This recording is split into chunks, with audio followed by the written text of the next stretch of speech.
Okay, here's my winterized aquaponics experiment. Actually, not aquaponics. I'm just trying to give the fish a home for the winter. We live in a neighborhood where all the houses are about 8 feet apart, and so I'm in a 322. There's a 2-car garage here, and I'm bringing fish in from outdoors in the, I think they're in about a 35-gallon container for the summer. It grew that those 2 okra plants that you saw in the other video.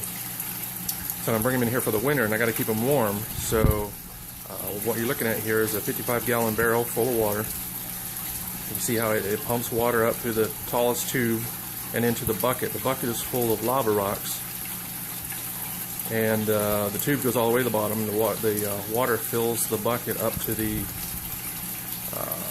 main exit pipe there, which is the second one of the 2. Actually, you see water coming out of it now. So as the water's clean, it's pumped back into the 55-gallon barrel.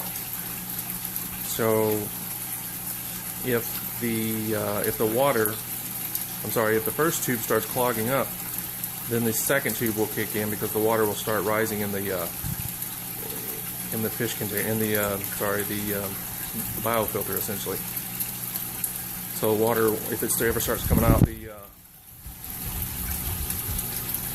through here, you know that your main line is clogging up, and you have to take it apart, slow it down, stop everything, clean it out, and get it flowing normally again. So yeah, that one's bad. It's a safety valve.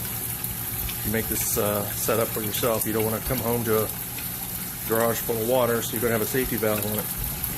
In addition to that, on the back side of this biofilter, I'm going to call it a biofilter, I have a valve. So if sludge builds up in that bucket, I can just set another bucket up underneath it and turn that valve, and the sludge should pour out of that. So that's just one little mechanism to help keep the system clean. Hopefully it will last a few months. So here you see we've got an air supply going for them.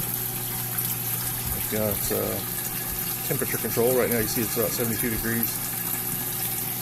And you can see them swimming around in there. I've got 2 lights in the very bottom anchored down, so I can see the fish as they're swimming around. I dropped some food in there for them so they would come up and take a look. So get them on camera.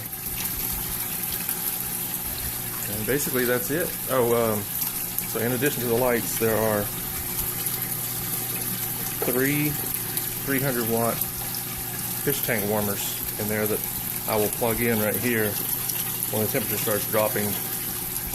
Probably won't plug it in until I can maintain a temperature which is about probably in the 60s, low 60s. If it gets down in the 50s, of course your fish will start to die. So I'm going to keep it right in the 60s. That way they don't eat so much. I don't have to maintain them so much. The biofilter container here will last a lot longer without me having to clean it up very often. And so it kind of makes the whole thing worthwhile financially. So feed them less. They'll live through the winter just fine.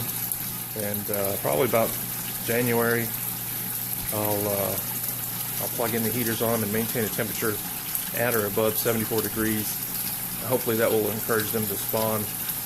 By the time I move them into the big container, the bigger container, hopefully they'll be ready to have some babies then. And by this time next winter, I should have a whole harvest full of tilapia to clean.